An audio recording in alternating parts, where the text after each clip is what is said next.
پیارے بچوں، کسی گاؤں میں ایک بہت محنتی کسان اپنے بیٹے کے ساتھ رہا کرتا تھا۔ کسان سارا دن کھیتوں میں کام کرتا، زمین میں ہل چلاتا، بیج بوتا اور فصلیں اگاتا۔ وہ یہ چاہتا تھا کہ اس کا بیٹا بھی اس کی طرح محنت کرے، لیکن بیٹے کو زمین کے کاموں میں کوئی دلچسپی نہ تھی۔ وہ اکثر وقت درختوں کے نیچے بیٹھا رہتا اور گاؤں کے میلوں میں جاتا اور دوستوں کے ساتھ کھیلتا رہتا۔ کسان بوڑھا ہو چکا تھا اور ایک دن وہ شدید بیمار ہو گیا۔ بستر مرگ پہ لیٹے ہوئے اس نے اپنے بیٹے کو بلایا اور آہستہ سے کہا، بیٹا، میں شاید اب زیادہ دن نہ زندہ رہ سکوں، لیکن میں تمہیں ایک راز بتانا چاہتا ہوں۔ ہمارے کھیت کے نیچے خزانہ دفن ہے، جب میں چلا جاؤں تو اسے تلاش کر لینا۔ بیٹے نے حیرت سے پوچھا، خزانہ؟ کیسا خزانہ ابا جان؟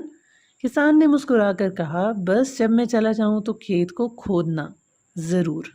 کچھ دن بعد کسان اس دنیا سے چلا گیا اور بیٹا بہت اداس ہوا، لیکن اسے اپنے باپ کی آخری بات یاد آئی۔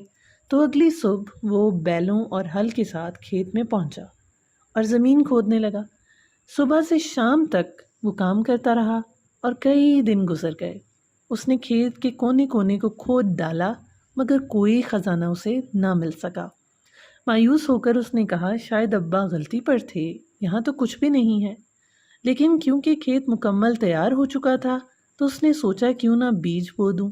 اس نے گندم کے بیج بوئے، پانی دیا، گوڈی کی اور فصل کی خوب دیکھ بھال کی۔ وقت گزرتا گیا اور چند ماہ کے بعد سبز لہلہاتی فصل کھڑی ہو گئی۔ جب گاؤں والے اس کی فصل دیکھنے آئے تو سب نے تعریف کی اور ایک بزرگ نے کہا، بیٹا، تم نے سچ میں خزانہ نکال لیا ہے۔ تب بیٹے کو اپنی باپ کی بات یاد آئی۔ اس نے آسمان کی طرف دیکھا اور مسکرا کر کہا، ابا، آپ کا خزانہ مجھے مل گیا ہے۔ یہ خزانہ محنت کا تھا۔ تو پیارے بچوں، محنت کبھی ضائع نہیں جاتی۔ جو محنت کرتا ہے اسے اپنی کامیابی کا پھل ضرور ملتا ہے۔ آپ بھی محنت سے کام کریں تاکہ آپ بھی کامیاب رہیں۔ چینل کو لائک کریں، سبسکرائب کریں، شیئر کریں۔